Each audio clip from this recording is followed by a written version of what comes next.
Okay. Hello, everyone. Welcome to tonight's episode.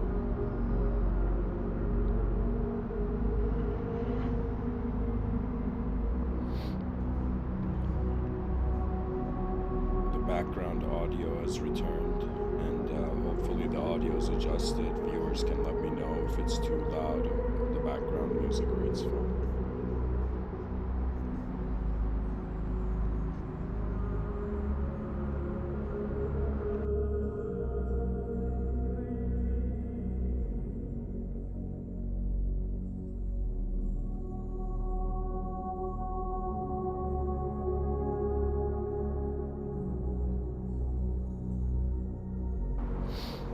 I would like to begin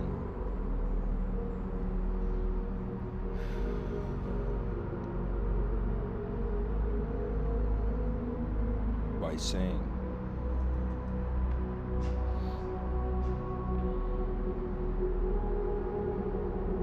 that I have concluded these lectures are perhaps more important than me. And so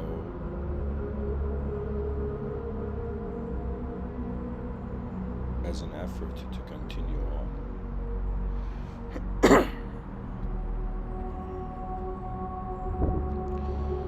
I shall begin this episode, the great lighthouse of returning manifestation. And so, like a bird landing on a branch,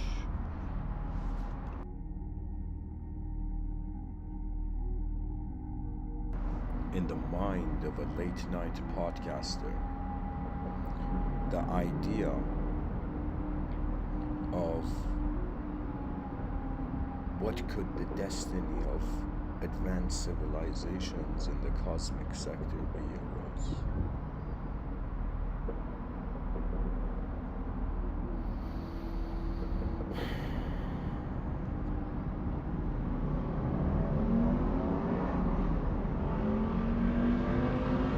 Just like certain sounds of our world cannot be avoided, one looks at the ears of humanity and notices that the difference between the ears and the mouth is that the mouth can close, but the ears cannot. And so it seems part of the design of the human being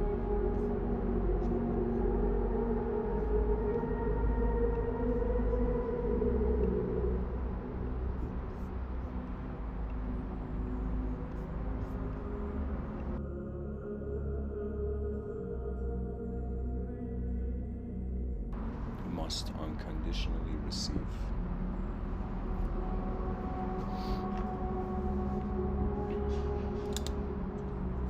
Honestly, recently I've been thinking about if, a human being should pay attention to the future or they shouldn't. And the title of today's episode is pretty much the future of the future.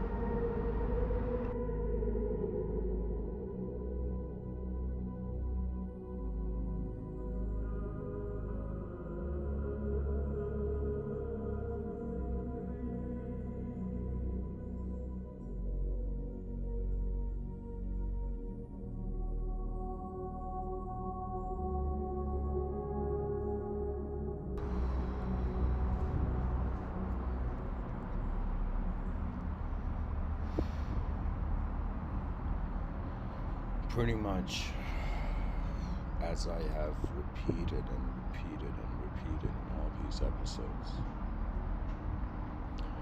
using this archetype, this online alias of Mr.Within, trying to be the Batman of the wisdom realm.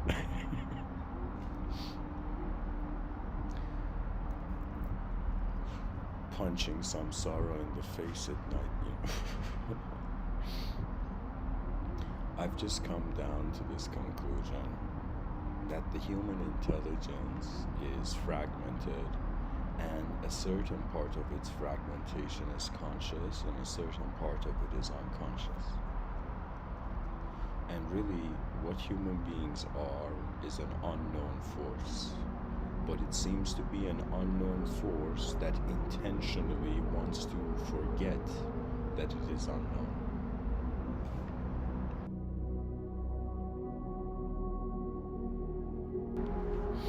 I consider that every human being on this planet, and something they forgot to teach in schools, is that there is an inner self and there is an outer self. There is an inner life and an outer life. There is an inner realm and an outer realm. For the outer realms, we are wondering about the destiny, or more relevant to now, the purpose of matter. When it comes to the inner realms, it is in some sense the purpose of what kind of images, ideas, visions, structures behind the eyes of the human being influence the outer.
Pretty much the purpose of bodies moving minds and minds moving bodies.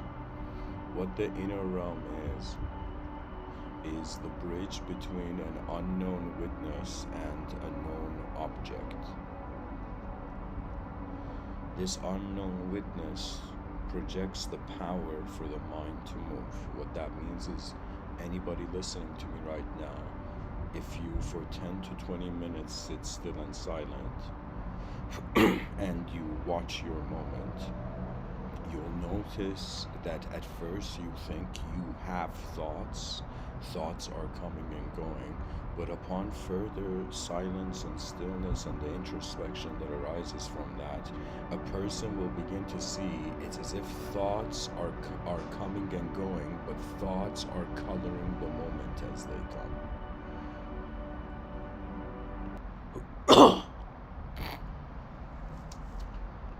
Marcus Aurelius has this quote where he says the soul is dyed with the color of its thoughts. And Patanjali, in the Yoga Sutras of Patanjali, there's this imagery communicated that consciousness is like a glass orb. That means the soul is like a glass orb, and whatever surface it goes on, it takes the color of what it never is. For example, in Christianity, when Christ says the kingdom, when Christ says to be in the world and not of it. In other words, a suggestion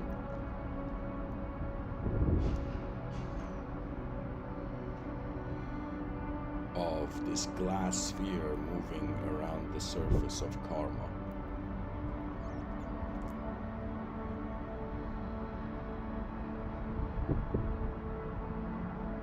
So, in other words, through that stillness and silence, a human being will see thoughts are not coming and going.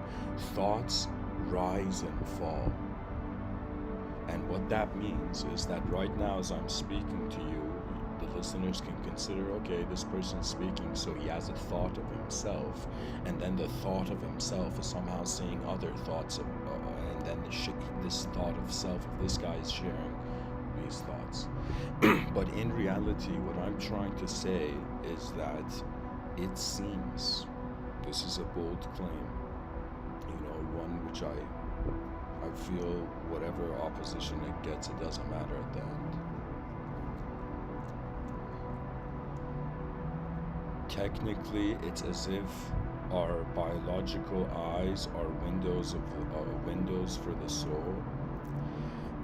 And imagine in front of not just outside of the window phenomena changes, but the inner subjective viewer actually changes all the time. People think they are their self. People think they have an ego, but really what is the case is that when we wake up in the morning, we animate in accordance to the information and stimuli in the environment. This animation leads to a sort of constant inner self that is adjusting to the next moment, to the next moment. Technically, what we are is not a surviving animal. It is a continuing force. Do you know? It's as if there's a force like gravity, that makes matter bow to the center of being. And then there's a force, as I would say poetically, it's as if the free will is the front mirror, windshield of, in some sense, an unknown force. What I'm trying to say is that if you sit still and silent, you can notice not only how thoughts are coming and going, you can notice where thoughts are happening. And at first you consider your body, and it's strange because it's like when a person acts as if they own something, it's a subject moving an object to clarify to itself that it subjectively holds it, right?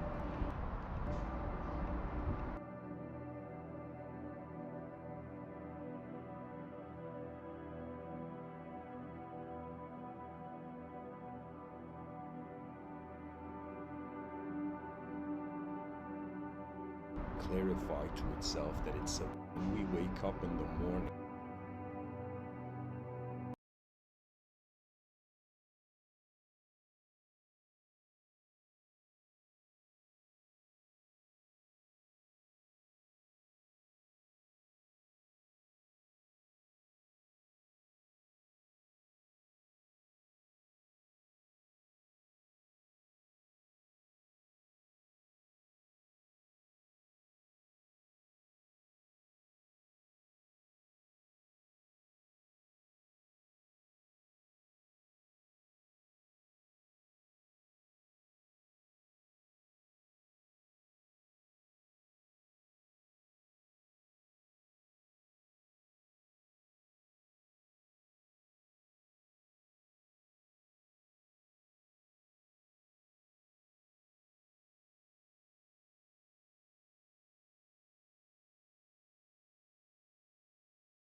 To continue.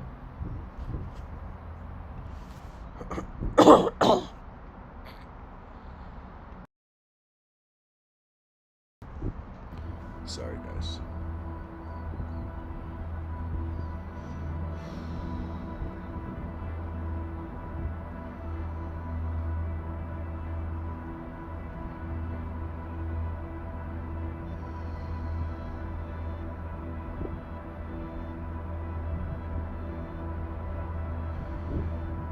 What can I do? Ignorance can be found everywhere.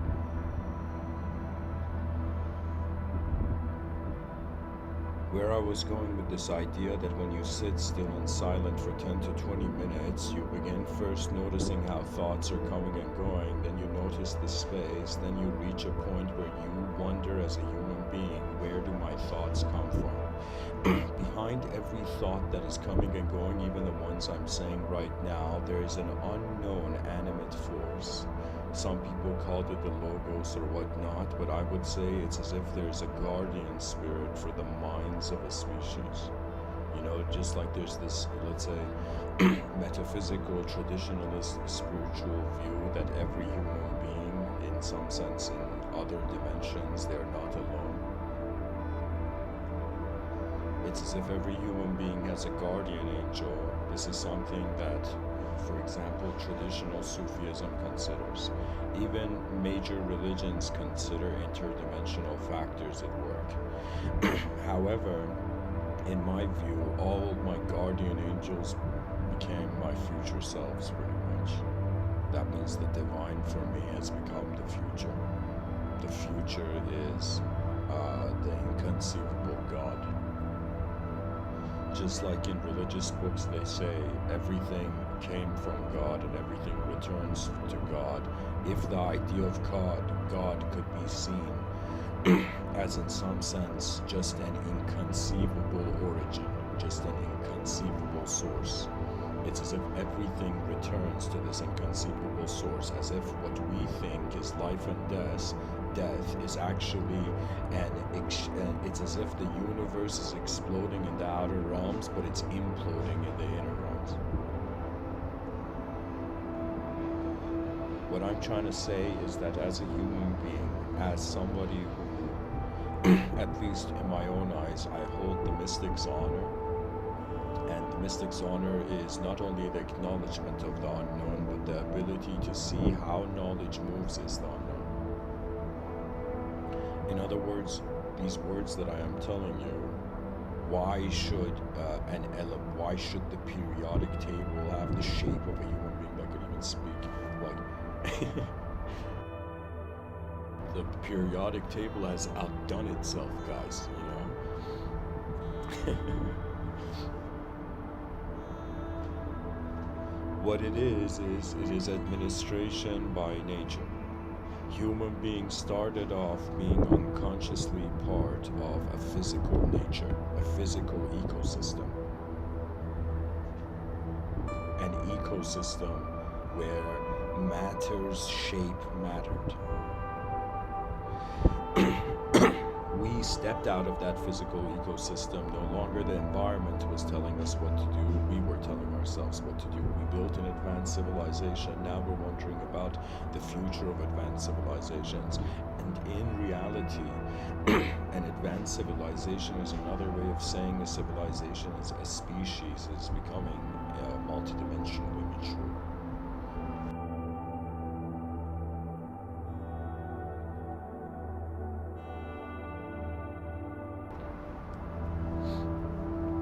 It means a species doesn't fear the unknown, so its relationship with the unknown advances.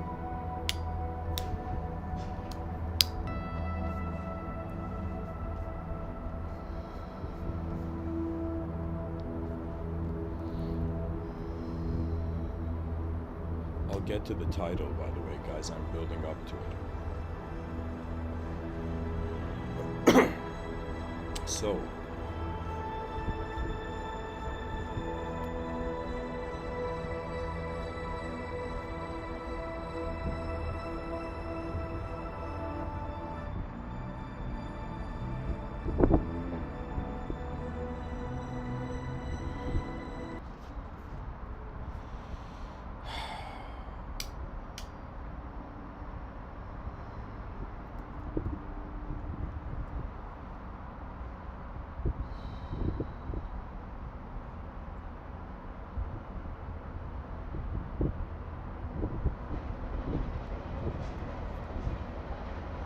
upon the acknowledgement that thoughts are entering the room of one's awareness, through the recognition that in the outer realms, the purpose of life stands as creation.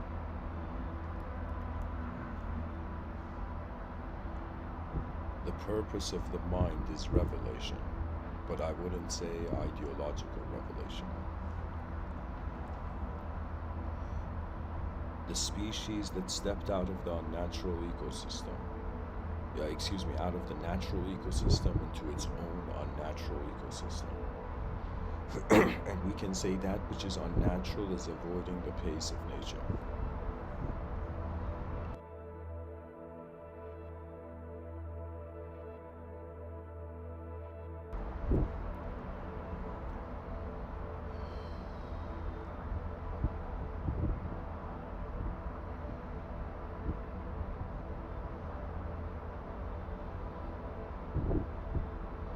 What I'm trying to say is that from a physical automated state, let's say we came to a conscious manual state. Now, collectively, the species will discover the automated states of another dimension similar to an ecosystem. So what I'm trying to say is that imagine we're inside an onion. Like, imagine the world is like an onion. And so dimensions are holding dimensions.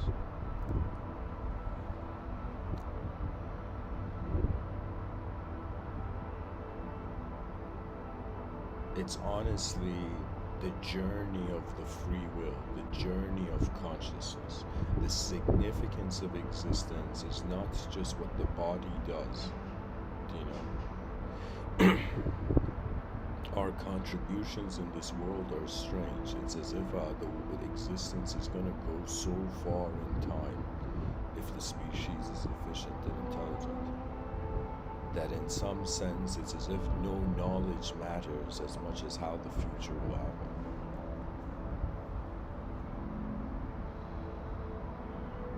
For me, in the inner realms, I'm saying the purpose of life is the advancement of the communication. The greatest advancement of communication is to realize that the person is not a subject colored by the physical environment. They are a universal being. A universal being means that you are aware of the presence of the universe before your personality animates. And so an advanced communicator is the most advanced communication in the universal sector. So behind our eyes, it's a sort of recognition of how a moment of awareness is inconceivably being the events of the universal sector. But in front of our eyes, it's a sort of specific purpose oriented to circumstance. To me, it has always appeared that my mind is free to move in ways my body can't, And so when you live as a mind for some time, you are living. So here's the thing. When you look at the general, I would say, okay, if you look at the idea of psychosis, okay, which is another way of saying a person can become possessed by their mind. Okay, and what is the mind? The mind is let's say an accumulation of memory, and it is the ability of visualization and envisionment. And the mind is also an antenna, which you can say signals irrelevant to one's brain may be received.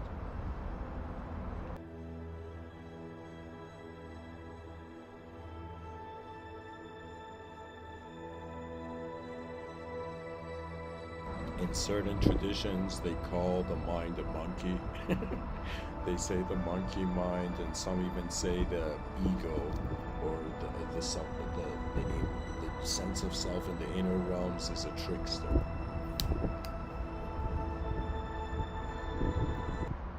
There's a saying that says that the mind is a lousy master but a great servant. If you let I'll give you an example. Imagine there's a driver's instructor, and there's some person new in the driver's seat learning how to drive, and the driving instructor is there with the brakes and the steering wheel on his own side, you know. And so imagine there's in one situation the driving instructor is not confident, and so the new driver consider that as the mind, okay, and the driving instructor is the soul. Based on the confidence, or aka the knowing of the soul of its nature, right? Let's say that the driver instructor is not confident, so the student drives, the mind drives the intelligence, and imagine the student crashes and the instructor wasn't confident to take command and control of the situation. Now imagine another situation where the mind has become the servant rather than the master, and so the driving instructor can control the limits of the mind. Technically, you can't control the mind, but you can give it an outline. You can control the space where the mind can move in, right? And of course, when I look at myself, when it comes to certain insights about how my mind, how I have been a sort of consciousness of a mind, of a sort of inner realm movement, it's as if I don't know. I would say I'm that person who, as if for 10 years, I feel like I've entered a time machine. Do you know, where the movement in the inner realms has been way faster throughout the day than the movement in the outer realms. It's as if your mind lives a couple times a day, but your body's just living one day, you know.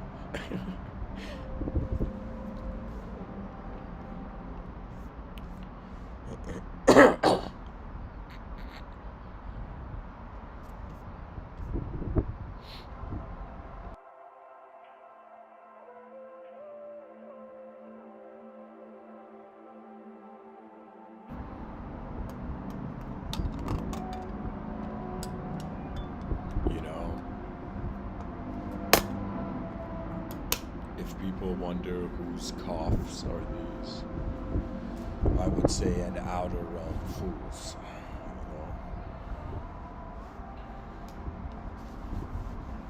but not an inner realm fool.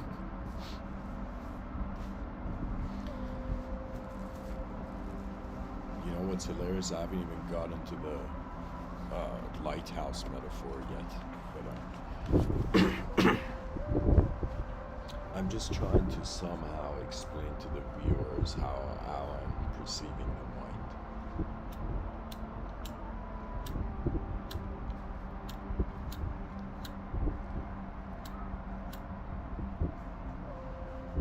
At the end of the day, all manifestation is like a bunch of artists inside an art gallery, showing each other's art to one another, trying to get it collectively inspired.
Sorry guys, this was on mute and I was cutting the skies of the simulation with a sword. For a podcaster, just the microphone, it's as if like that moment King Arthur grips Excalibur. It's like, how's the episode gonna go? Is he gonna pull destiny into its proper place? I will say this, that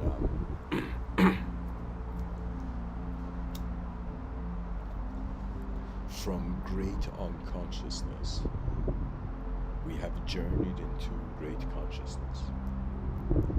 But we have journeyed pre-great consciousness. And what I mean by that is we have literally been like this creature that has opened its eyes on a rock in the middle of nowhere. There's 8 billion of us, and compared to how much there's been on consciousness in history, like 4.5 billion years of evolution from the beginning of the earth.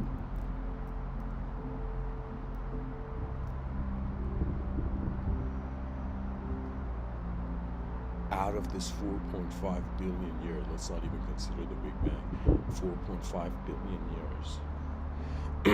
How many years of this has been conscious? Maybe conscious for a human being? Like, pretty much tribes, when human beings began joining tribes, that was like such an evolutionary advancement that creatures, instead of killing each other, united.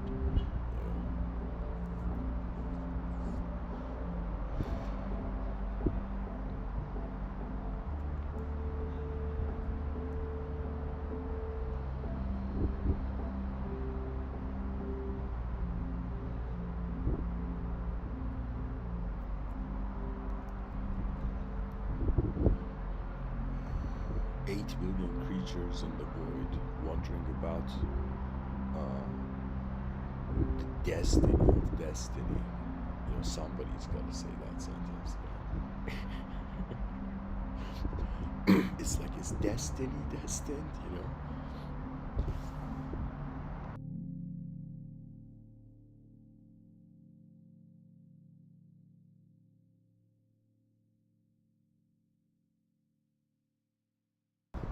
Pretty much, I'm seeing the human psychology reacting to emptiness of outer space and reacting, to cosmology in the sense of there being the on and off switch effect. So you can totally see good and evil, correct, right and wrong, heaven and hell. These are just you can say hilariously, the psychology of a planet in a solar system.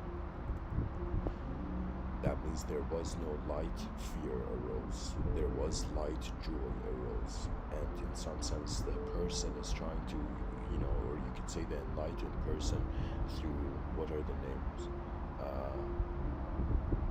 Let me find this. Hold on, guys, I gotta find something.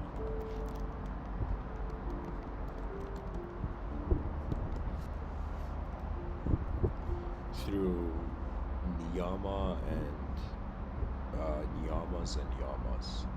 So I'm pretty much saying the reason there is right and wrong, there's the duality of right and wrong, is because of the just cosmological setup, And so technically fear is just the absence of courage or light, I don't know how to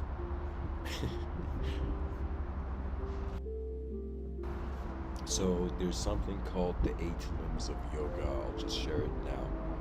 The first limb of yoga is called yamas, which means social ethics. There is ahimsa, which means kindness. There's truthfulness, called satya. There's non-stealing, called asteya. There is moderation, called brahmacharya.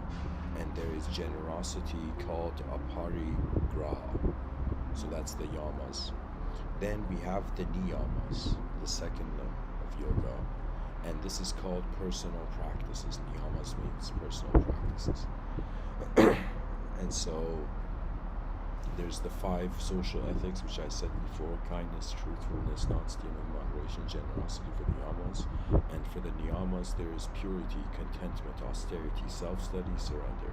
Purity is sacha, contentment is santosha, austerity is tapas, self-study is swadhyaya, surrender is ishvara pranidhana. Right? So in other words, so these are just the first two limbs of yoga. The third limb of yoga is called asana, which is postures. This is like, the reason why, yoga pants sales are up. Easy, comfortable positions of the body, connecting the mind and spirit to experience stillness and infinity. Pranayama. Honoring, this is the fourth limb, mindful breathing, honoring the breath to uncover the light within. And guys, I would say there's two ways to honor the breath. One way to honor the breath is just to harmonize with it. The other is to use it. Purpose is technically divinity in disguise. If it's purpose in accordance to instantaneous vision. Right? There's something about divinity that it is not in time, and if a person says what's not in time, an instant of time is not in time technically. There's no time. It's as if you need 2 points. Anyways, from the fourth limb of pranayama, okay, we're going over the 8 limbs of yoga. First limb, yama. Second limb, niyama. Third limb, asana. Fourth limb, pranayama. Pretty much, it's like you fix your ethics, you fix your attitude, then you fix your posture, then you fix your breathing. The fifth is pratyahara, which is called turning inward, providing alternate inner point of attraction, like breath chakra to the senses to go inward. Yeah, you know why anybody who says go within, what they should mean is in some sense realize how your mind is in the room before your body. Because most people acknowledge their body needs to be here before their mind is, because due to consciousness being a sort of sensory activation thing. But I will say that technically one can say there is just, a realm of truth, a realm of illusion, and the mind is the bridge between them.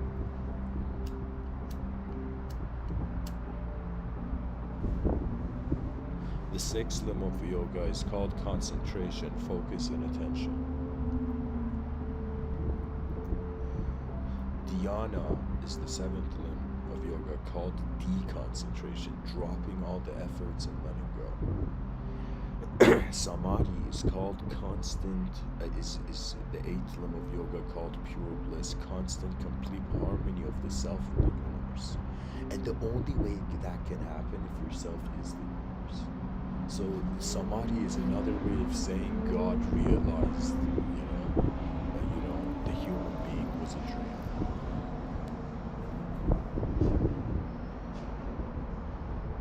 So, anyways, the yamas and the niyamas are important. I totally diverged from what I was saying.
alone in an unknown world. Who can save infinity?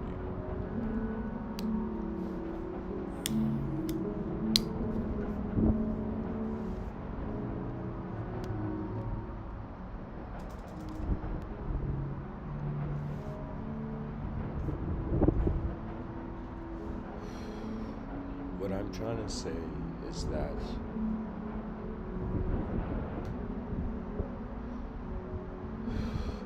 for now, the species, it is healthy for it to consider that this, at some point we have to acknowledge infinity in the room, in the unknown room. We have to realize that the ability of the human being is based on what it can do in space.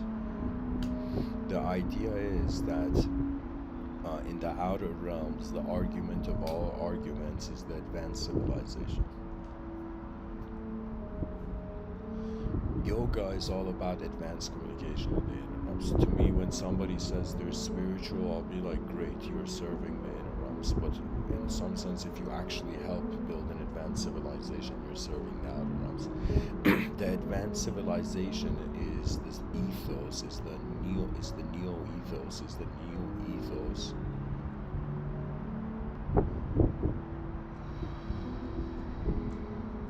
That is the new ethos for the honor that is missing in civilization right now.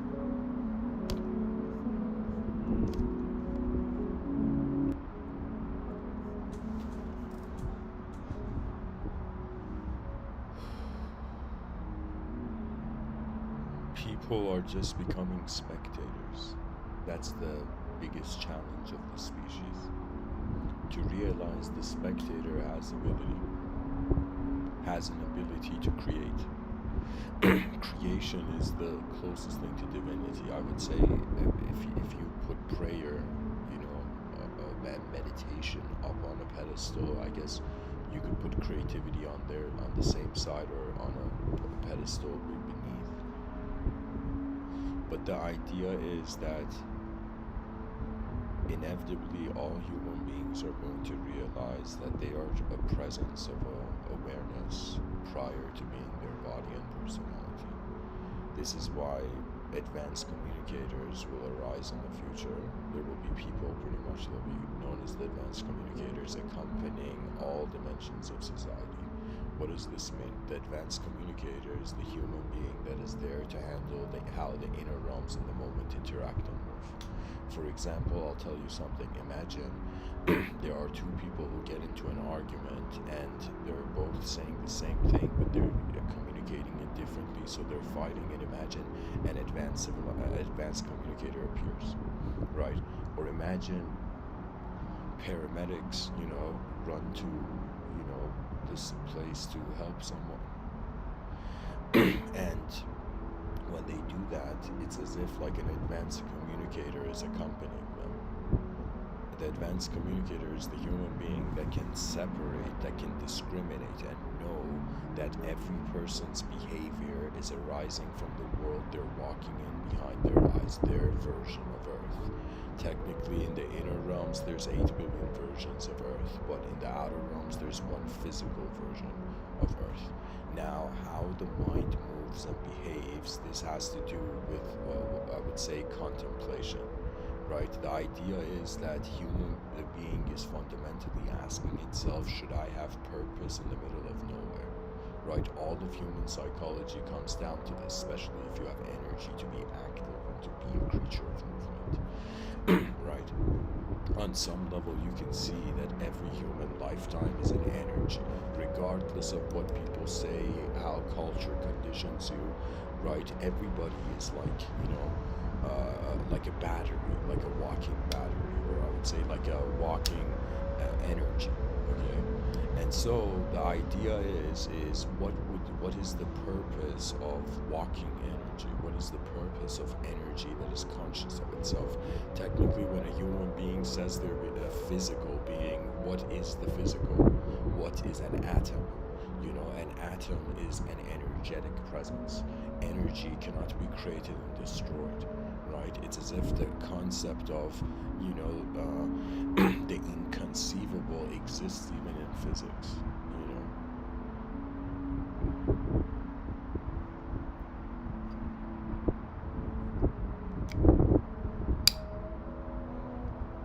You know, it's like pretty much belief is like a bird that has landed on a branch. And disbelief is like a bird that never lands on any branch. Both of them are going to get tired of their worldviews. Eventually, human beings have to confront the unknown. This is really what I would very honorably say death is. It is a portal. It is an entrance or a movement of consciousness into a state where the body is not the priority, right?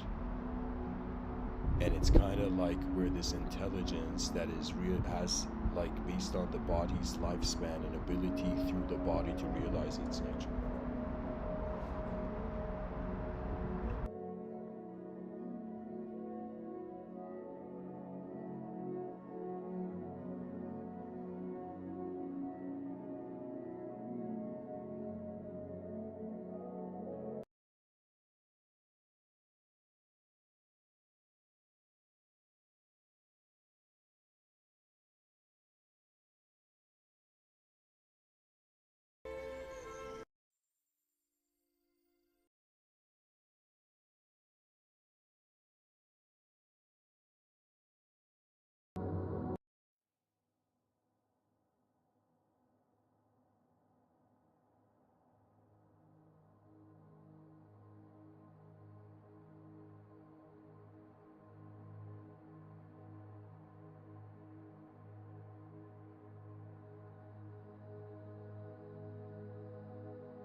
that consciousness can do is go forth.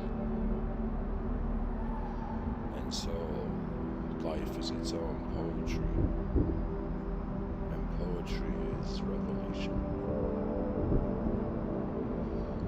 I would tell you, dear listeners, that I consider myself as just one creature on a rock in the middle of nowhere, looking at this emptiness, looking at this cosmological duality, and asking myself, how loud will the eyes of a species roar in the void? You see, it's as if we are energy. Energy can be, in some sense, orchestrated.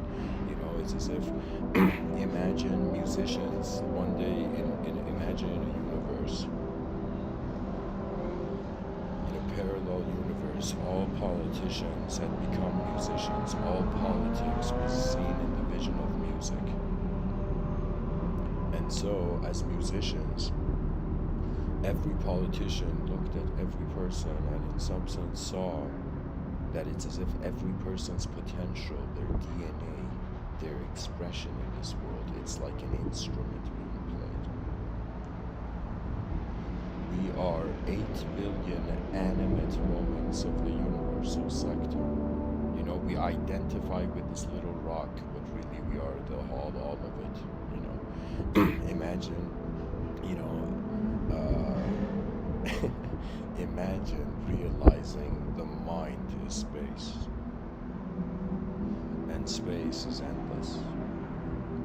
That means there is hilariously an infinite space for imagination to happen, and I will tell you, imagination is rhythm oriented.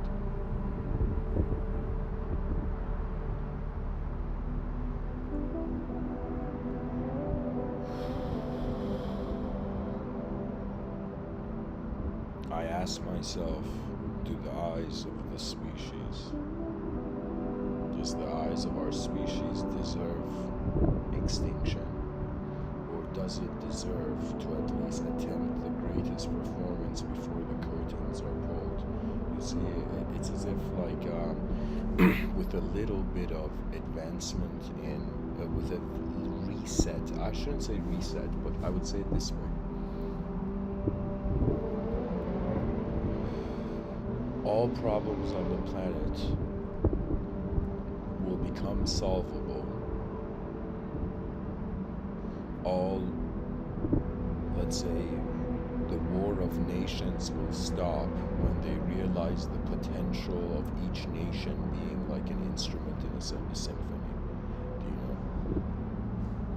Do you know? I'll stretch the metaphor even to that.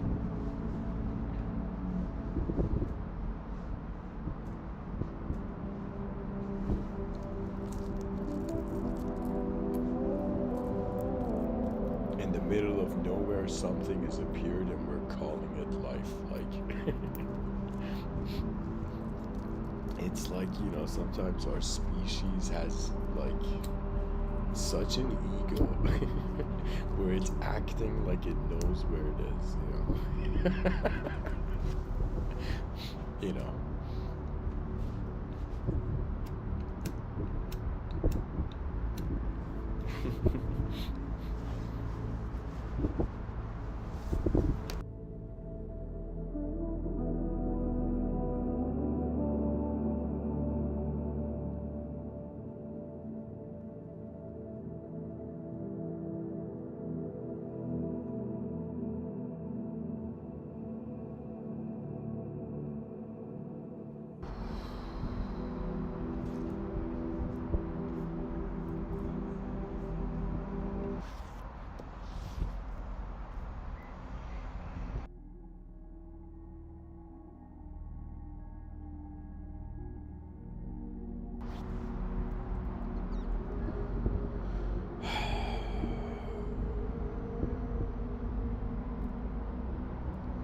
It's as if life is about how we were here,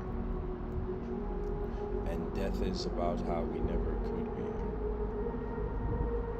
We're literally like a dolphin jumping out of the water, experiencing the air for like 100 years, and then going back into the water.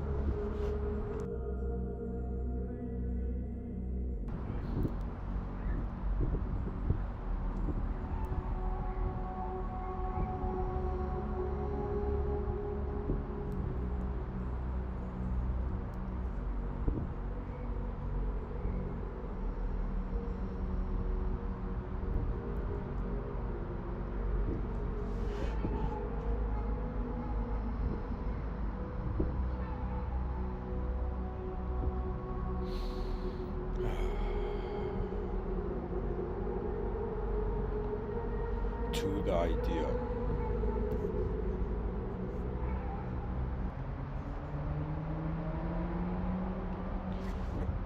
of the great lighthouse for returning manifestation.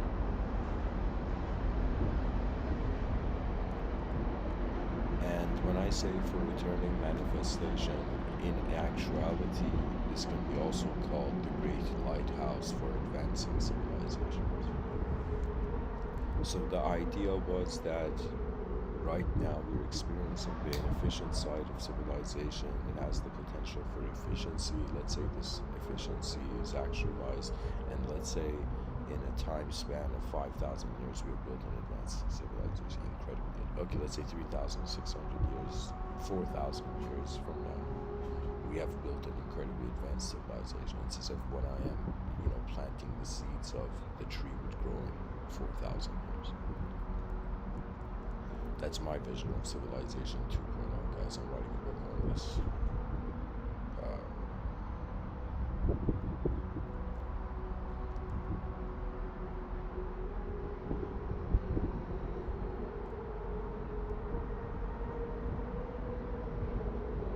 So the idea is that an advanced civilization will reach a point where it has, in a very advanced way, moved the body.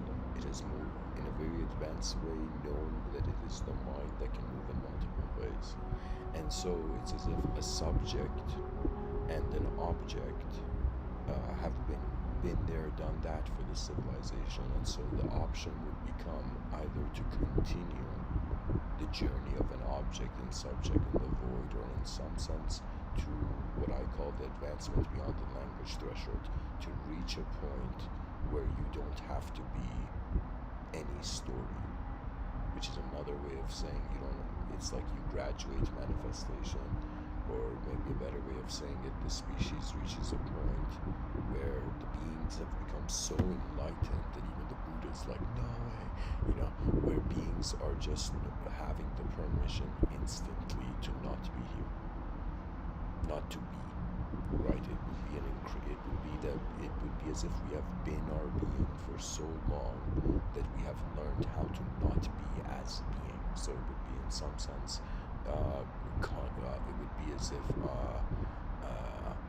it would be as if liberated, and a liberated exit. Right? It's as if the being's like, okay, I know I'm not just my body because my mind's here. I know I'm not just my mind because my mind changes every day. So if the body is changing, the mind is changing, advancement beyond the language threshold, liberation beyond these dimensions of reality would in some sense be such contentment with space of the movement of both, that in some sense when you identify as the space of the world happens within you. Right, so right now it's as if this attention that is being me speaking to you in the inner realms, there's an option where I'm like, all right, where it's let's keep let's keep the game going in the outer realms, but in the inner realms it's as if an option where, as if instead of me being a person and a world, I am the world where the persona is found in.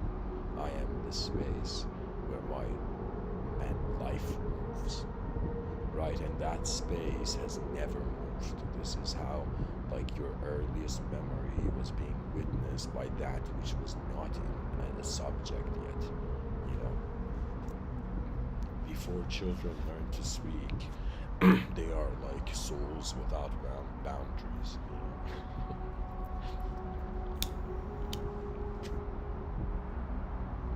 So this idea of the great lighthouse, I thought about it, okay, let's say on Earth we get an advanced civilization going and we're like, yay, just let's say before the 4,000 year mark, it's like, we just have a, very advanced, everything's being done in such an advanced way. It's as if the belief that there's an advanced option all the time, in some sense, kind of advances everything technically. The search for the advanced is advancement itself. The search for truth is the truth itself,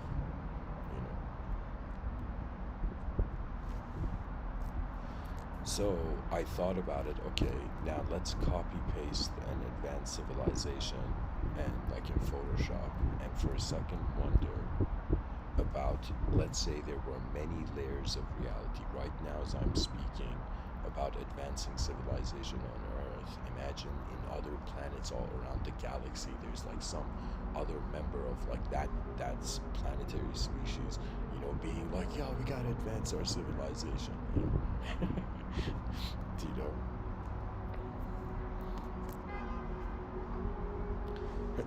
So technically, what I'm saying that, let's say the fruition of the advanced civilization arises. Now I'm wondering, let's say we have infinite planets and we have infinite advanced civilizations, and I wondered what would be the ultimate advancement of all civilizations in the cosmos, not just on the in the history of Earth. You know, history can be seen vertically and horizontally. Vertically, it's on, horizontally, it's just on the history of the Earth. Vertically, it's the history of the whole world. You know.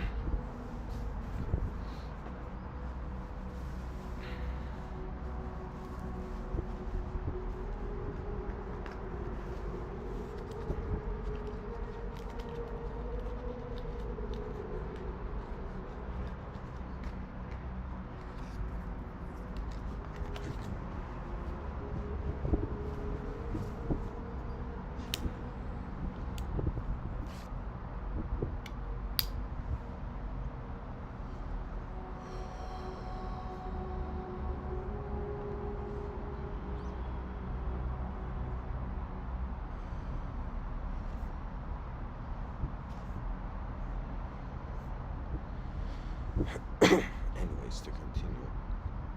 So, what is in some sense the destiny of all potential advanced civilizations in the cosmos, in the outer realms of this?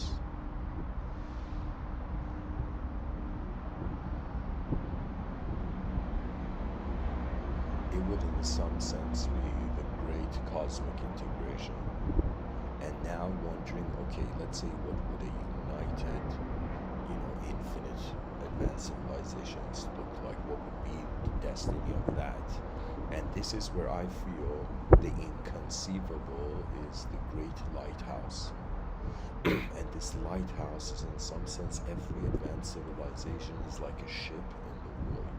Like, who are we kidding? We're us being on a rock floating in the air. It's like we're on a spaceship we can't control. The spaceship is just, like anchored in a sort of like,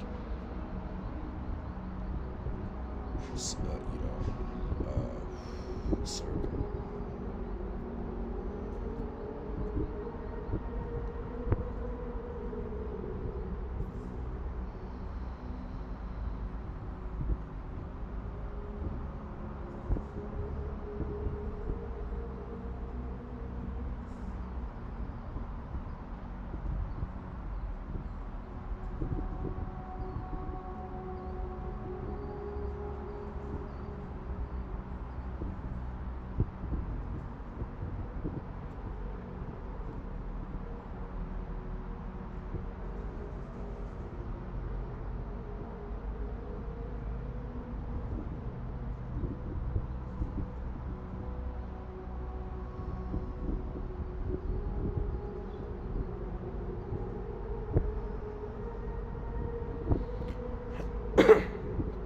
Excuse me.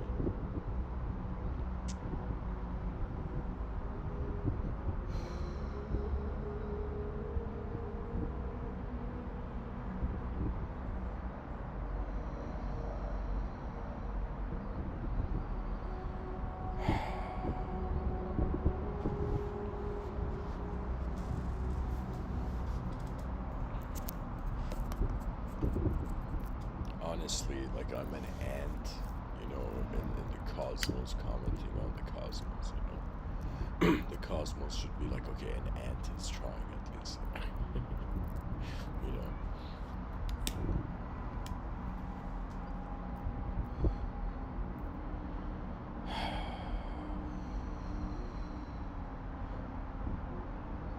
The destiny of all advanced civilizations is that they are being attracted by, in some sense, for me, I'm seeing the imagery of a lighthouse calling all these spaceships of advanced civilizations home, right?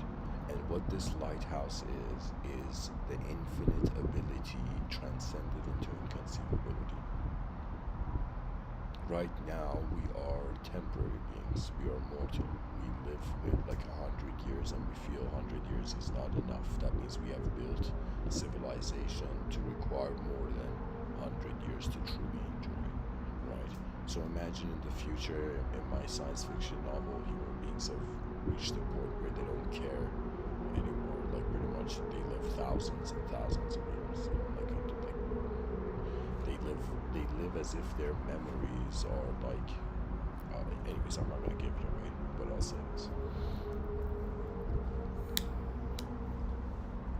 if we reach the point where the body was not an issue, survival was not an issue, we would be left with egos in the void, and egos without purpose become shapeshifters all the time, right? And this is something where it's as if, believe it or not, it's like in front of our eyes. Imagine we're on a ship in unknown waters, and behind our eyes we're on a ship in unknown waters. Our sense of self, our ego, is like our inner ship that we are moving in, right? It's like we're piloting behind our eyes in a sort of subjective oriented plane of existence, the inner oriented plane of existence. In front of our eyes, we're piloting through. We are a passenger of an outer plane of existence, which we can choose if our will takes us there, to become a pilot. Sometimes I wonder about, the concept of fame, and I wonder about, what does a civilization need, or what does this civilization 1.0 need?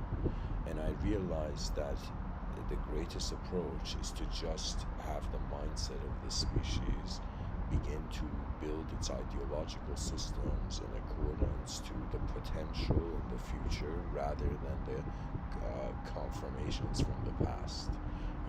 A person can try to touch truth, but if truth is even religiously considered as divine, it's as if nobody can understand truth. Truth is as if like inconceivable, And so if one's truth is inconceivable, that means now multiply that by advanced civilizations. That means imagine infinite advanced civilizations throughout the cosmos lifting off beyond their planet, right, and going into interstellar space and trying to, in some sense, make interstellar contact, not just wait on Earth. It's like we have to start treating the sky as our backyard. Like air pollution is like somebody needs to trim the interstellar backyard.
A sort of Terence McKenna said, and what did he say? He said the transcendental object at the end of time. I am saying that in all human knowledge, the inconceivable becomes the last station to in some sense, conquest towards. What a human being is a space that receives sight, finds itself awaking to sight, and then in some sense that sight ends up translating in accordance to how the person is paying attention to the moment.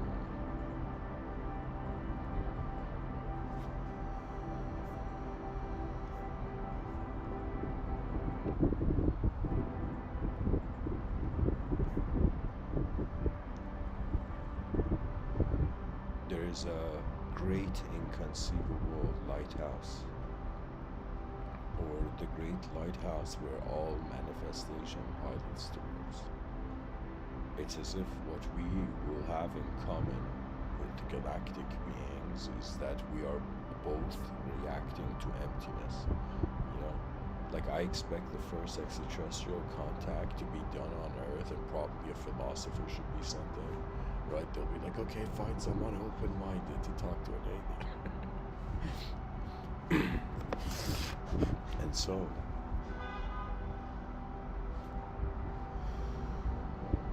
imagine the extraterrestrial comes down, and let's say the philosophical individual goes forth, you know, and the philosopher says, so you guys notice all this emptiness too, right? It's like and we bond with extraterrestrial mystery, you know. But I'm just saying, really what it is that when our fear of emptiness goes away, we will realize fullness, any manifestation is not something to fear. It's as if this is something where I think it should be told people, life is not something to fear. That means its purpose cannot be fear. Because consciousness it's as if it's like it's designed to receive. But what is receiving in the moment? What is truly here?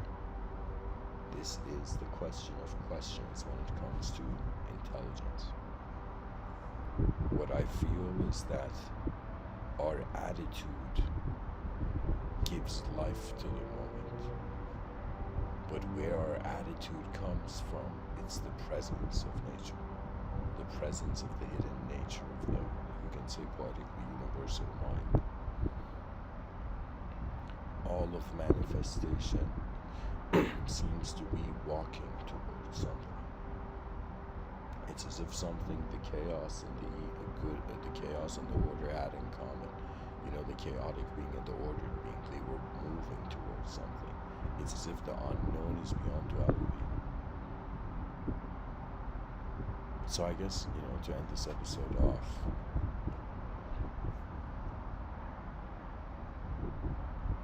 what could the destiny of all advanced civilizations in the cosmic sector be? What is that great lighthouse for returning manifestation? It is the post-unified completion of the activation of all potential. That means, imagine advanced civilizations have journeyed before us, and they've reached a point of, let's say, the singularity of the advancement singularity, right? A species that in some sense reaches a point where, or I should say, excuse me, not singularity, the event horizon of advancement. You know, it's as if a species reaches a point where it's as if, I'll give an example. It would be like one person reaching an ultimate ability, then the ultimate having nothing else to do than to see the ultimate. You know, it's like it's another way of saying, once an individual is victorious, all that is left for them to learn from is the collective victory. And it would be this idea that, imagine there is so many advanced civilizations in the cosmos, and they are aware that we are here, and they have concluded that the ultimate journey of manifestation is to unravel its greatest performance, but as all there is, not just as one character in a storyline.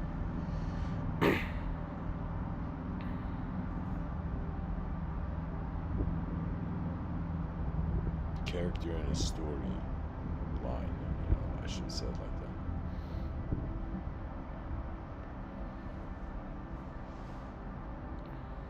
It's as if I think if somebody asked Papa G this quote, let me find it.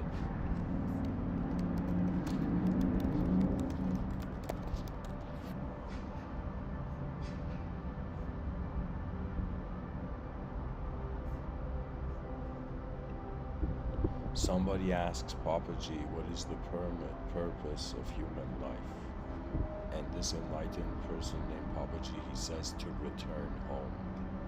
And so the home of that which is in some sense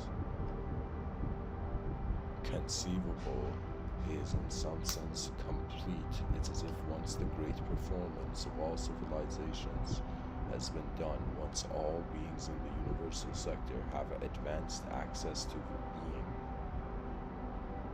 when the universe can be itself, then the concept of freedom, the search for truth, dissolves in how it's already happening.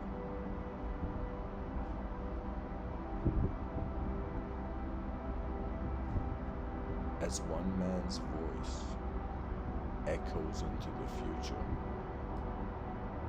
how will the future move beyond its own eyes? What incredible human beings will arrive on this earth? In the subtitle, when I say infinite arrivals, I mean that I thought about it. What if there was a state that we, first of all, defined infinity, a condition of infinity, based on, endless changing shape. And so let's say there's a sort of infinite changing of shapes going on in manifestation, okay, as manifestation. Now,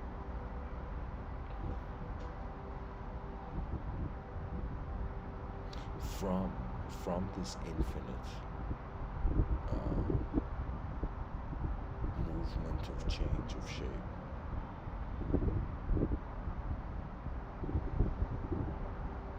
it's as if I'm trying to say our personality is in the microcosm, our presence is the macrocosm.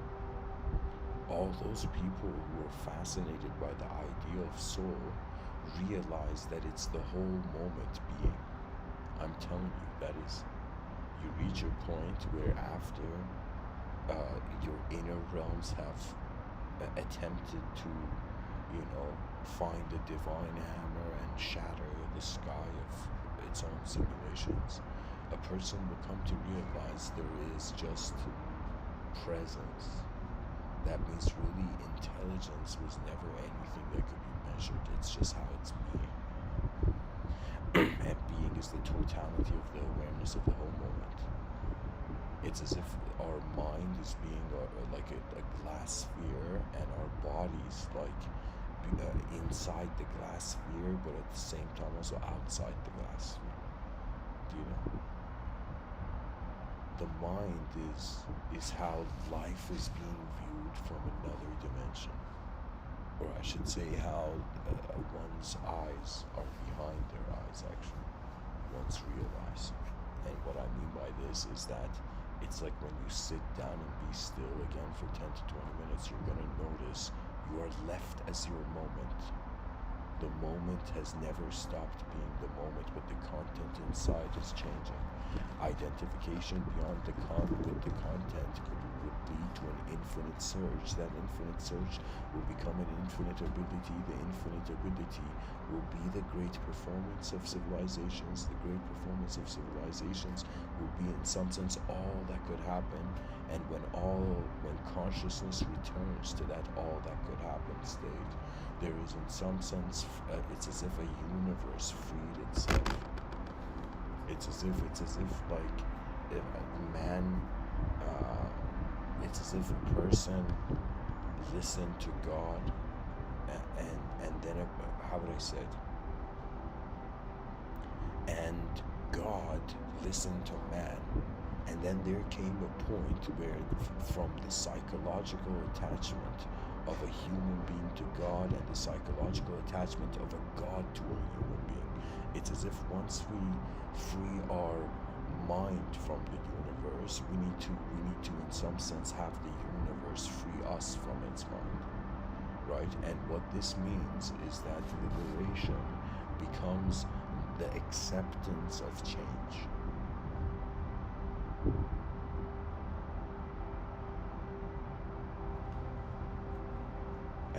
As a smile dawns with the inner sun's rising.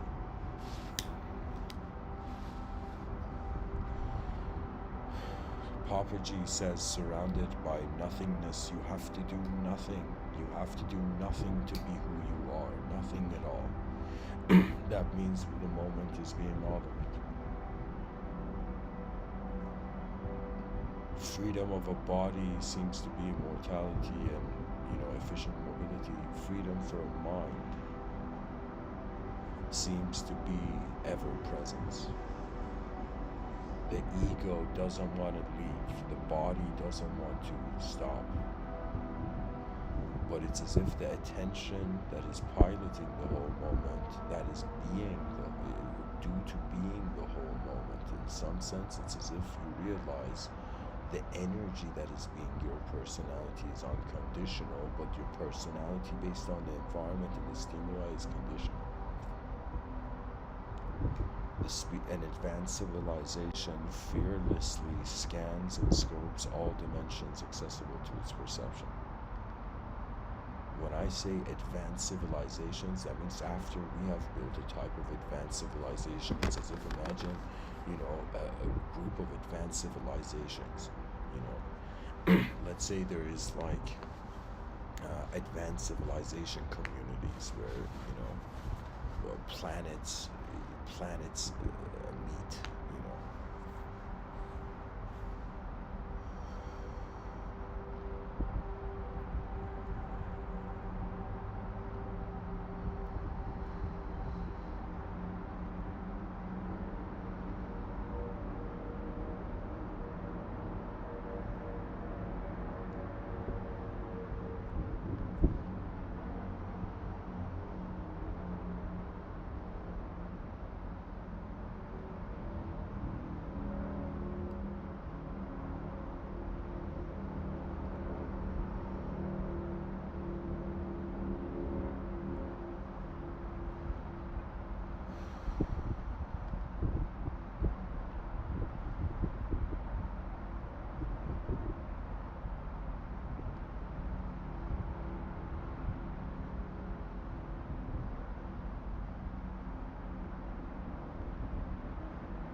To be honest, this idea of samsara, being stuck in a sort of dream or simulation of manifestation,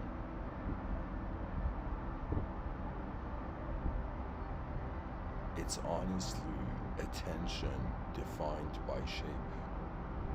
We look at an object and we say the shape of it is like the outline of it, but in reality it is the space that is being post the shape.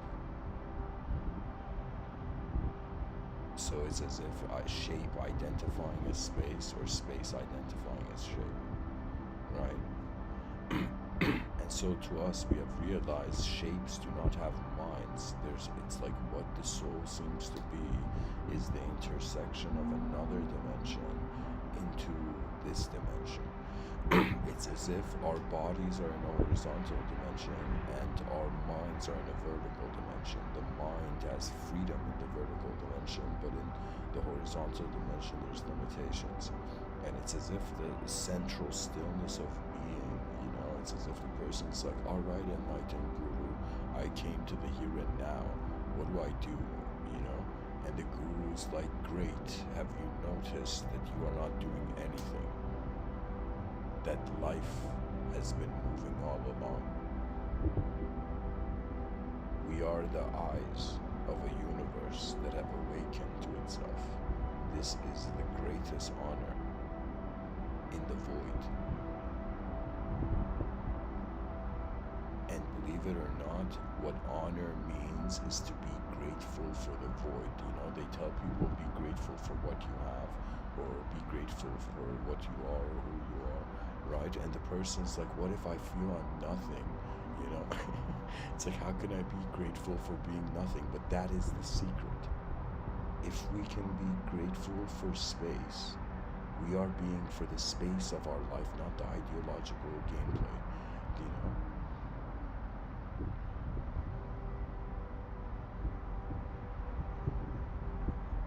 Space is the potential of anything. You see, this whole time, the body is a dimension of information, and the mind is its own variation of the body's dimension of information, which eventually shows that the mind is the space, and thoughts come and go as if they are rhythmic, as if what the brain is doing with information, sensory information, is that it's vibrating it, it's rhythmically moving it. That means, I think this is also due to how we blink every second. That means, imagine the brain without personality, suddenly every time we blink, it's like, like the brain's like, where'd everything go? So it's as if every moment on off, and this is remarkable. This is why we're rhythmic creatures, and the beautiful thing about rhythm is that it cannot be tamed in ideological belief.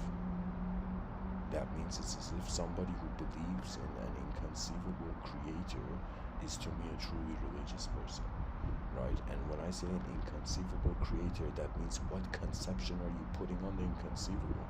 The idea is that it's like truth cannot be touched by conception. So the species has to relax from its,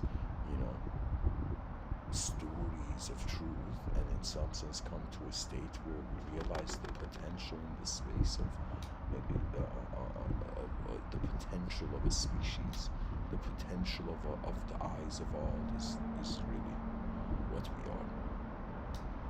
You see, it's as if the person's like, I was nothing, And so imagine a person who's nothing who's like, okay, I'm nothing now, so that means technically I can, I've reached a point where I'm not anything. So it's as if when you're nothing, could it be that you can become anything? Could emptiness be the permission of manifestation?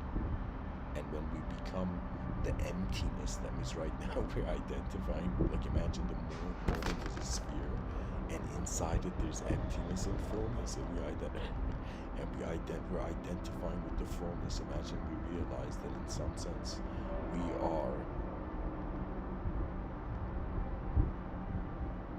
the mind of the cosmos disguised as a human being, and a human being disguised in language that is making it feel it is forgotten, the silent universal will. It is all here. It's as if the person's like, where can truth go? It's like, where else can truth go? It's like the truth is truth everywhere. That's the magnificence of truth. Once you're being it, you cannot be it. It's like impossible. Papaji says nobody wants to work, not even the breath wants to work. Papaji says find where the ego rises from and it will disappear. Because movement doesn't need shape, technique doesn't need a face. That means force doesn't have a personality, maybe,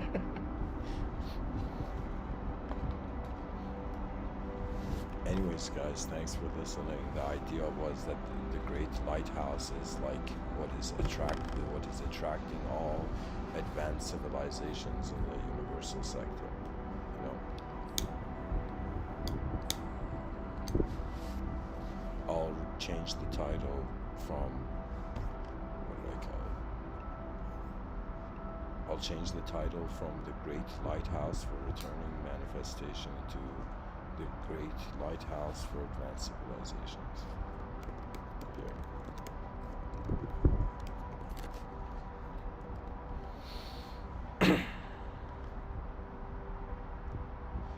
When we don't fear the unknown, we don't fear the ability of the mind to probabilize reality. Pretty much every person is like a, unique angle of life happening, right? There is honor in every life, but the honor is based on how much a person's like. Imagine a narcissist. This is like Mr.Within's, I guess, recommendation, or I would say an algorithm to. It's like this is how a narcissist can help build an advanced civilization.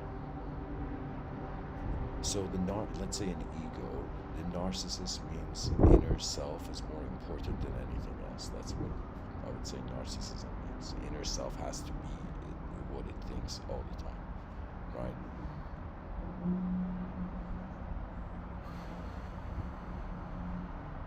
But I would say, imagine somebody has an ego and they're like, yo, this is my body, right? It's like,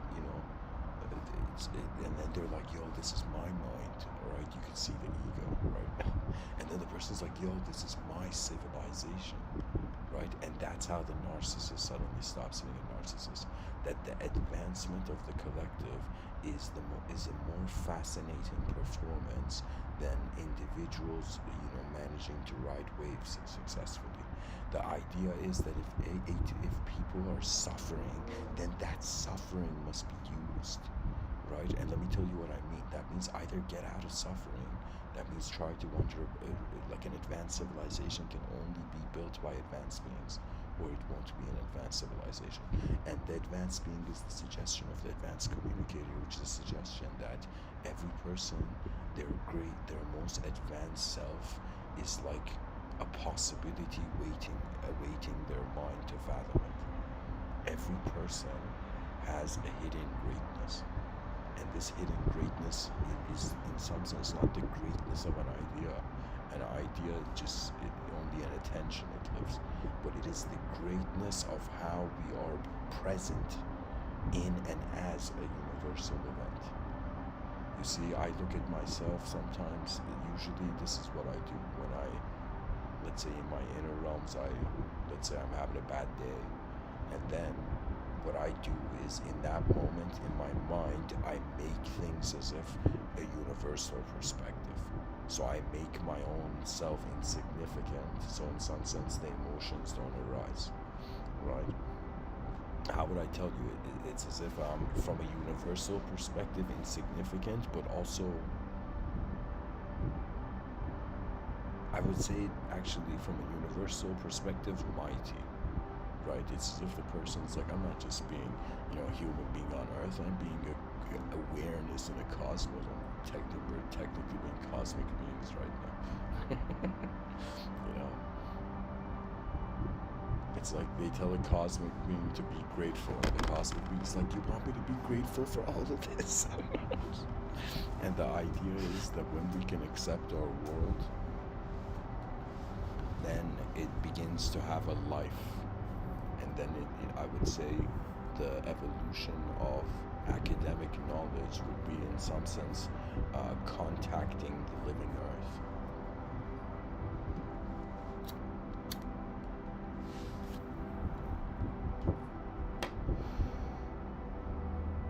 There is so many galaxies, which means there's so many planets, which means there's so many possibilities of civilizations, and which means our species needs to in some sense, look good in front of other advanced civilizations. Like, that's a very beautiful egoic way of trying to advance civilization.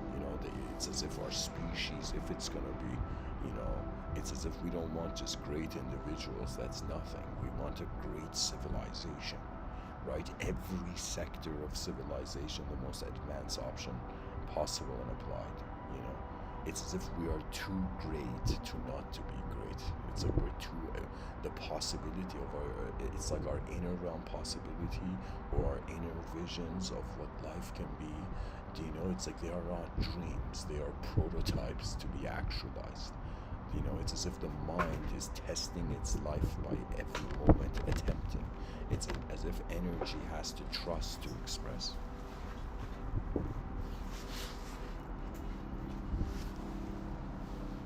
It's like the person's like, man, I was thinking about my confidence. Imagine the universe. We need the universe to be confident.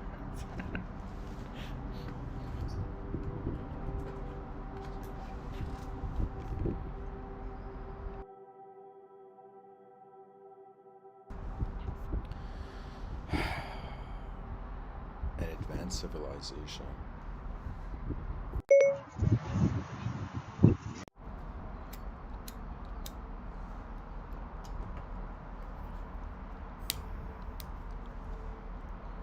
is the opportunity of the lifetime of the species.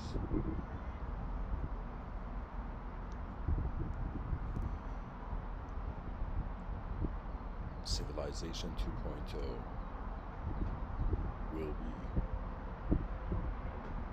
the advanced civilization on Earth. And this advanced civilization, in its competing with other civilizations, I shouldn't say competing, but it's as if, okay, there's this person, I forget his name, but there's this Muslim scholar, and he has this interpretation of some Islamic passage from, I think it's called the Hadith. And it's as if somebody asked, you know, what is the soul, and the answer came. That soul, every being has a rank. Their soul has a rank. Okay, imagine, call it spirit realm, but whatever you like to call it. But imagine every soul has a rank, and souls of the same rank notice each other. But you know, souls of the different rank, they cannot recognize each other. You know. And so now imagine there was a rank system for collective psychological vision.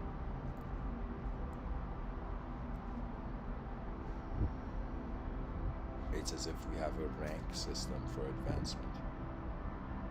Or imagine somebody who fails their rank 1. At least they tried. From rank 0, they came to rank 1.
The eyes go as far as it can.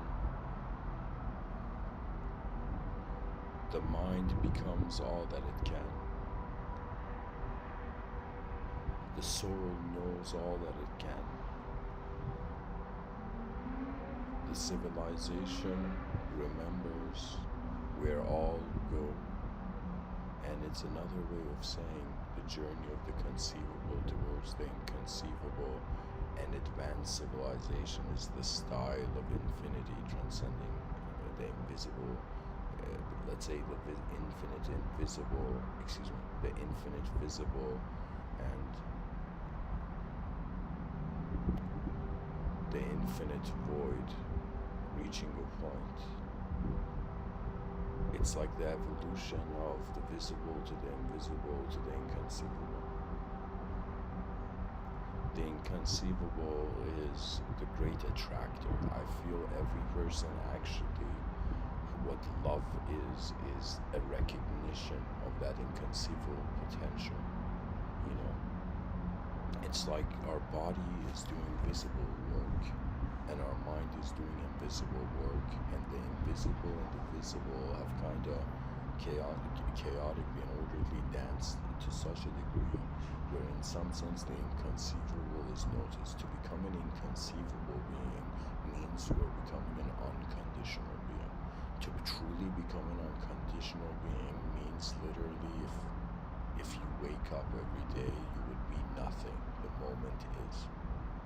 There is no meaning to anything because the meaning hasn't been put there yet or hasn't been extracted yet. It's just, how would I tell you? It's like how life is being before you can be it. You know? And what I mean by that is that's when the mind and body, they in some sense bow to the soul. So in other words, the visible body and the invisible mind. So let's say the visible body is like this army, and the invisible mind is the commanders of the army, and the inconceivable soul is the general of manifestation.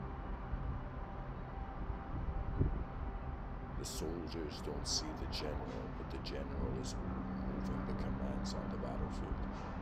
Human consciousness on the surface of the planet manifests biologically, not in just in accordance to the ideas of human beings, but how a sort of invisible layer over the environment is also moving the environment. That means visible alien contact, it hasn't happened, but how minds move on Earth is technically a sort of invisible alien contact with itself. You know? It's as if we contacted aliens and the aliens looked at us and said, yo, you guys are aliens too. And we're like, yo, we're all aliens. Everything is a mask of language until the presence of the moment is being.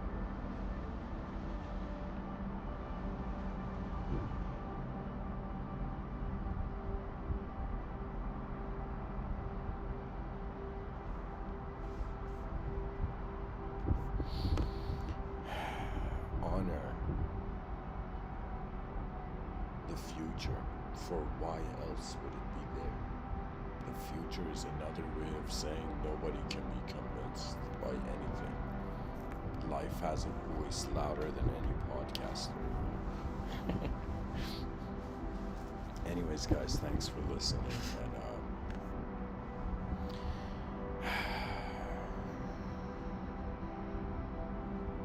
sometimes I feel maybe in this, you know, like sometimes I have a parallel self consideration where I think about if I had other parallel selves in a parallel universe and this was a multiverse, right? What would they be doing, or like how would they be doing?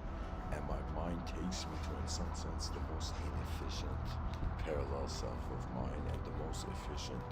And the hilarious thing is that the most efficient has made all the inefficient efficient. It's like greatness in a multiverse is different than the greatness in a, let's say, universe. Greatness in a multiverse would be a person content with all their selves, you know? As if deep down when a person loves life, it's as if you see it within and without. You see it in front of your eyes and behind your eyes. And when you love this life force, it activates. When it activates, it reveals. When it reveals, you come to your you come to your true nature.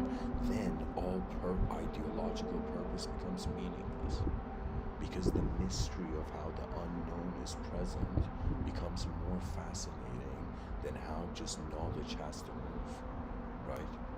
Like for me, I just want the species to build an advanced civilization so we tackle the major problems of survival, and the species is in this conscious kind of spiral of advancement forward, right?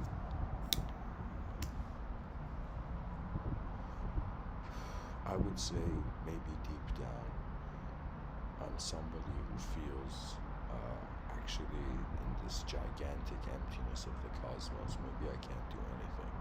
But it's as if there's this feeling that why the provisions of manifestation, as if the moment a person opens their eyes in the conscious waking state, why is there content there at all? Why is there existential content in experiential space? Why is there anything at all being looked at? The mystery of our own existence is as supreme as the mystery of anything else's existence. We are a species in the void, and we have ignored the greatness of the species.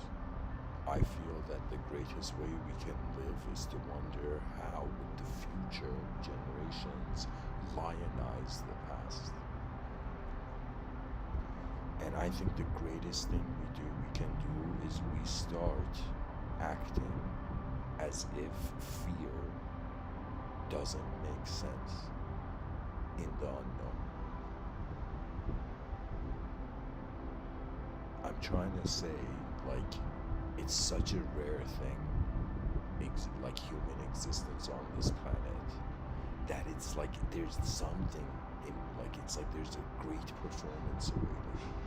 You know, a performance that requires everyone, right? So imagine every person in an advanced civilization, they received a letter.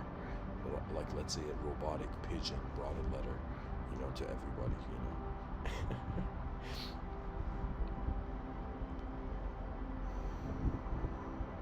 And the advanced civilization requested the involvement of everyone, regardless of class or creed. You know, color, class, creed, regardless of anything. It's as if you're a conscious being in the middle of this gigantic void. You can contribute to the advanced civilization. But the idea is not trying to see, sometimes this is what I think is the issue. The teacher-student concept has, in some sense, it's as if like we're all explorers of a void. Once this is acknowledged, everybody's presence comes down to this. Consciousness is exploring the world. But when it comes to personality, people are however way they move or speak.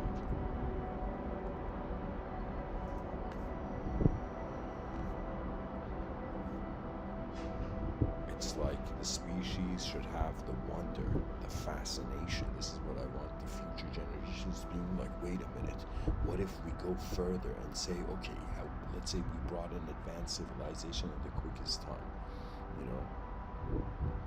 Let's say I'm predicting in 4,000 years will happen, but let's say people hear my talk and it happens in like 2,000 years, you know? We're ahead of schedule, you know? If in 2,000 years there's sky cities, like the proper sky cities, not magnetic ones, I would slow hand clap for all the children that were born after my lifetime. Like, that would be remarkable, you know? But there is a chance that we will build AI and AI will figure out these problems. Like, there could be that chance too. But the idea is that pretty much consciousness has a value if it can notice the world. Any creature that can notice the world should, in some sense, it's like there's a sort of soul of evolution behind the eyes of anything that moves. right? It's like a person looks at their coffee cup and they're like, does my coffee cup have a soul? And they're like, okay, if somebody drinks from your coffee cup, maybe. You know? But, you know, when you look at creatures, their intelligence is self-governed. Anything that has a sort of information feedback loop of conscious movement should in some sense be cared for, right?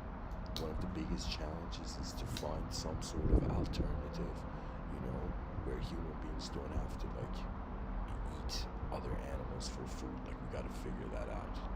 You know, I mean, not just everybody becoming vegetarian, some next level advanced technology.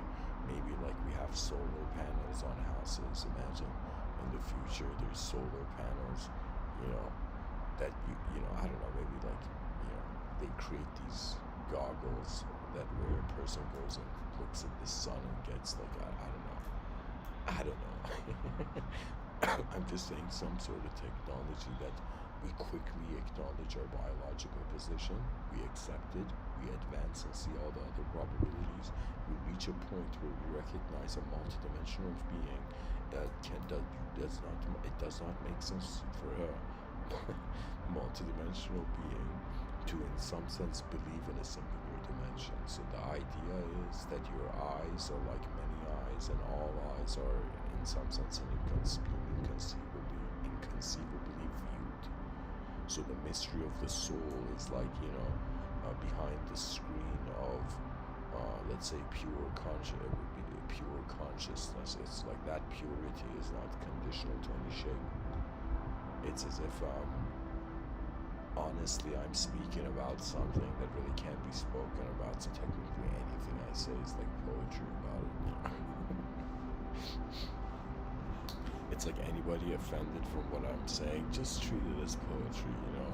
Anybody not offended, treat it as, you know, how far, you know, one corner of the universe moved.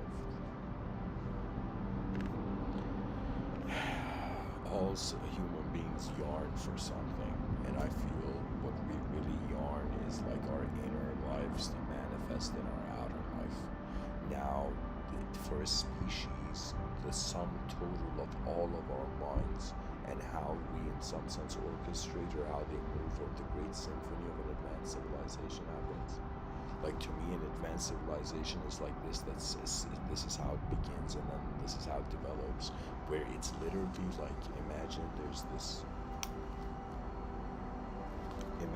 this concert hall, and there's the whole cosmos is like the audience members, and when every person in civilization, or let's say the future generations, are the audience members, and it's pretty much when one human being has, you know, let's say activates and sort of becomes an advanced moment of being, then in some sense it's like one musician has entered and sat on the chair and has started playing. You know, it's like the conductor is in the room and the first musician comes and sits down and starts playing.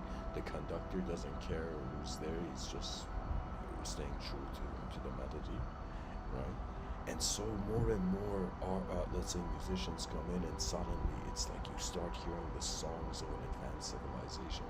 You know, the more the potential of an advanced civilization becomes real in the minds of people, the more, I would say, a sort of poetic revolution begins to happen, where people see that the possibility of greatness is more alluring, more fascinating than in some sense a sort of meaningless anguish. You know, it's like what we can do can be greater than what we are, and so that's the effort of eyes in the void that became all. Thanks for listening, guys. Much blessings and namaste, and may all advanced civilizations in the universal sector, you know, find the great lighthouse of eternal manifestation. Namaste.